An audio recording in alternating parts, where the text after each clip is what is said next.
Welcome to the Roadmap to Secure Love. In today's episode, Kim and Kyle discuss how high libido partners can navigate desire discrepancy and build passion in relationships. Let's dive in.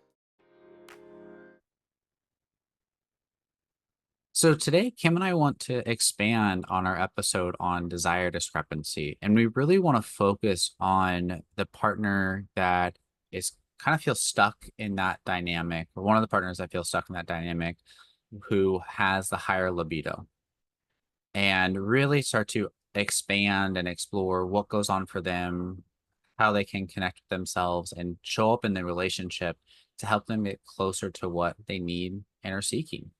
hmm Yeah. And I want to say that we will be talking about the lower libido partner too in another episode. Um, but today we want to focus on this higher level libido, and it's not just penis owners. Mhm. Sometimes a penis owner has the lower libido, Yeah, and a vulva owner has the higher libido. absolutely. So it doesn't really matter the gender, Mhm. right? But being a higher level person for having a libido is difficult. It is difficult. Um, Oftentimes we feel shame that we want pleasure. Mhm. We feel rejected, Mhm. right? Because we're not getting it and we're not getting sex.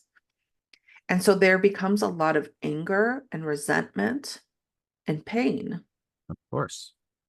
for being a higher libido. Mhm. We end up getting these messages if we're the ones that feel that desire to connect in that way. And that comes up for us, and we want more and more of it. And we don't get signals that our partner wants that too. It does start to touch this raw spot where we go, huh, it, am I desired? Do they actually want, I want them. I crave them. Oh, it feels so good to be with them. But do they want me? Do they desire me? Mm. And it's from that really sensitive spot that anger and frustration comes up. Yeah. And then we hear often people say, but this is what I need. Mhm. This is what I need. And we get into a cycle of this is what I need. And the other person saying, well, no, it's not something that I need. Mhm. And we become in this push pull. Right. And then it comes into consent. Well, if your partner doesn't want to have sex, you can't be pushing them. And it just becomes very a stuck place Mhm. for the higher level libido person. Mhm. It does, because we're pushing for change. We're pushing to feel wanted. We're pushing to feel desired. And what we get back in that cycle is this message of, no, this is fine. Yeah. I don't have this need. This should be fine. Accept it. And I don't know, Kyle, if you've had this experience, but I don't have a lot of clients when they first come to me Mhm. and their higher level libido share what you just said with their No. partner, which is, I want to connect. Mhm. I need you. Mhm. I feel lonely. Right. I want to be close to you. What I hear more of is like, what is wrong with you? And this is something that I need. Mhm. You're not meeting my need. Mhm. And I'm not okay with this. Mhm. But I don't hear until we get through some therapy, right? This vulnerable place of what sex actually means and what it does for that person. Right. Well, and this is what's so hard. Like I talked about that raw spot. If that raw spot's getting touched and I don't know if you want me, if I don't know if you care about me, if I don't know if I matter, I am, it's a lot harder if I don't have experiences of sharing that and getting connection in that. I'm not going to take that risk. I'm not going to let my heart come out on the table. I'm going to tell you what you're doing wrong. I'm going to tell you how things are not going well and focus on what needs to change. Hey, we need to read this book. Hey, we need to go to this sex workshop. Hey, we need to have sex more often. Hey, you need to touch me more. Hey, like it's not enough. So you need to go get tested for your hormones to see if something get changed. that raw spot that gets touched causes us to try to change the circumstances by trying to change our partner. Okay, so as you were saying all that stuff, I could feel the anxiety, the shame, the brokenness coming up in me. Say more about that. Yeah. I was imagining what that would feel like as the partner hearing, like, go get your hormones checked. And what are you talking about? And here, watch this podcast and let's go to this and let's do that. What's your problem? It used to be good and now it's not. And I just felt so not good enough. And I could see it being difficult to touch into any kind of eroticism for me. Mhm. Because I didn't feel good enough. I felt like a failure. I felt like the identified patient, the problem, right? Um, and that's just not erotic. No. It's really hard to be erotic when we feel shame, when we feel like we're not enough, when we feel like we're the problem. No, it's so hard. Mhm. But it makes sense, in this little interaction that we were role playing, Mhm. why you would do those things. It Because does. you're not feeling wanted, you're not feeling needed. You're like, what the hell? Of course. I'm pissed. Yeah. And you should be pissed. Mhm. So what do we do with that in order to help the higher libido succeed? What do we do? Well, first we gotta, just like what we're doing now, feel that validation of this is really painful. This is hurtful. This is hard. And everything we're doing is to try to change it. So we feel loved, we feel secure, we feel better in the relationship. So the underlying need we're trying to go for is totally valid. It is how we go about that that can help us get closer to that. Yeah. And so, Kim, what are some of those steps that we can change how we go about it to start to move in that direction? Yeah. Well, first of all, if you're sitting here and listening to this and say, I'm the one with the higher libido, I want you to know that there's nothing wrong with you. Mm. There's nothing wrong with you that you want to have sex. There's nothing wrong with you that you want to have pleasure. Mhm. Nothing's wrong with you. It's number one. So we want to have acceptance for ourselves that it's okay that we have these feelings and that we want sex and we want pleasure. Mhm. And that's a way that we connect. It's okay. But one of the things that I think is very important is we've got to expand, which you and I have talked about so much, expand the definition of sex, right? We cannot just focus on orgasm. Mhm. And so what that means is that we've got to catch our partner. And as I'm saying this, I'm saying, oh my God, this seems so unfair that I've got to do all this work. I just want to acknowledge that, how unfair this feels. But we want to catch our partner doing things right Mhm. and focus on that. And and if you're not having sex, and you're only having sex once or twice a year, you're like, well, there's nothing to catch. Right. Okay, I'm living a sexless marriage. Mhm. So you want to catch the hand holding. You want to catch the cuddling on the couch. You want to catch the kiss at the door. Mhm. What I mean by catch with that, you're going to say, let's say I'm sitting on the couch and my partner lays their head on my chest and it makes me feel loved and safe and comforted. I'm going to say, we just spent 30 minutes with your head on my chest watching TV and you moved me. I needed that. I needed you. Mhm. Thank you. Okay. So coming through the door, they give you a kiss, they greet you. You look at your partner and say, today's been horrible. It's been a horrible day at work. And you kissing me and letting me know that I'm valued helps me let go of that day. Mhm. Thank you for your kiss. You want to catch any little possible connection point and you want to validate it. You Mhm. want to say, what does it do for you? And you want to thank them. Absolutely. And I think just as you talked about with the high libido partner, they're kind of going, well, this is all on my shoulders. This is all for me to change. And we will talk a little bit more about that low libido partner and their piece in this. They have a role in that too. Yes, they do. What we're focusing on though is what can you do to start to create a context, an environment where pleasure is accessible. Yes.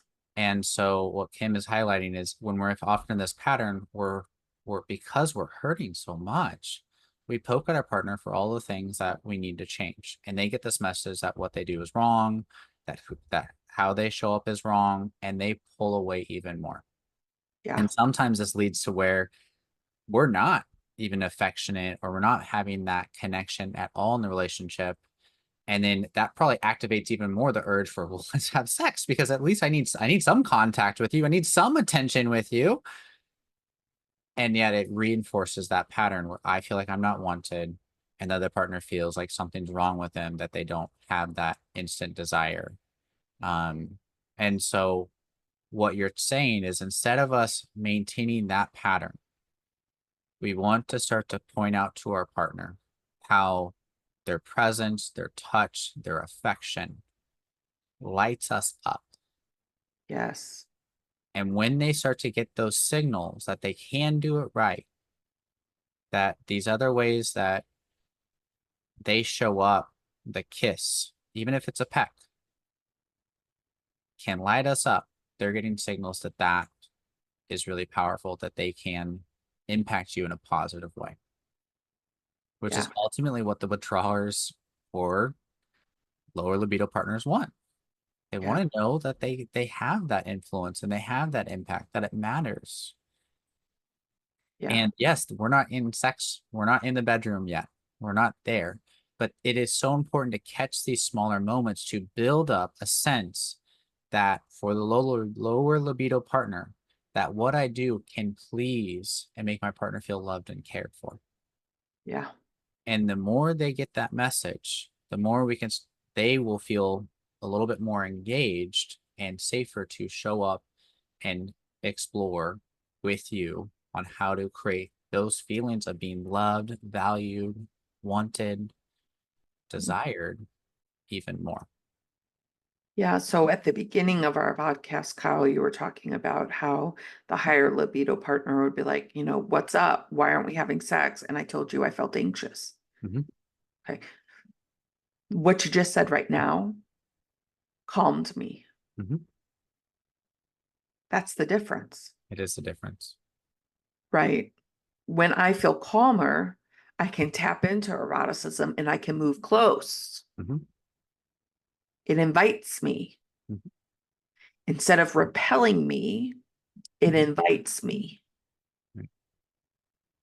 And that's what we're looking for. And I want you to know, all of you higher libido people out there, that this seems flippin' unfair. It sucks. It sucks for us, right? Because we're like, hey, I gotta change this. I gotta hold off some of this stuff. I gotta kind of make these little moments matter. And yet I have this big urge to feel desired. And I'm supposed to be the one that's giving the validation. In this moment, it does feel unfair.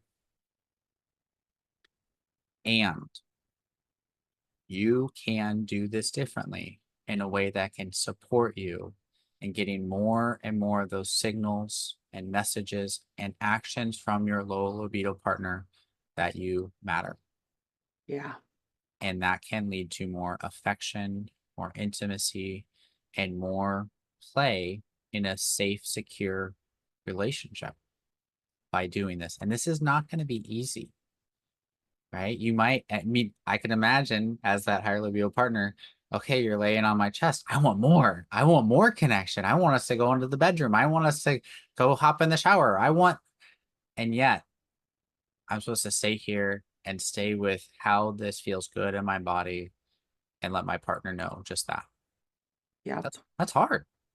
Sucks. It does. And so, why are Kyle and I asking you to do this? It's because we know it works. Mhm. And we've seen the process change when you can catch your lower libido partner in ways that they touch you or connect with you, and you praise them for it, and you tell them what it does for you, and you thank them. Mhm. when you come to them with an invitation and not like, what the hell's wrong with you? This stuff works. And it's extremely hard. And this is one of the things I think a lot of us feel that this should just be, if we just focus on this, if we just do this, it'll change. Which is why, as high libido partners, we might get pokey. Right? We might go, let's read this book. If we just did this, it would all change, and how it would feel better. The problem is that often does not happen in that way. No. So Kim and I are fighting for you for the longer term feeling of being desired and having that felt within the relationship, right? Even your partner, when your partner says, hey, you looked really sexy today, don't go, oh, it's the first time you've ever said it in 3 months. You probably feel that way.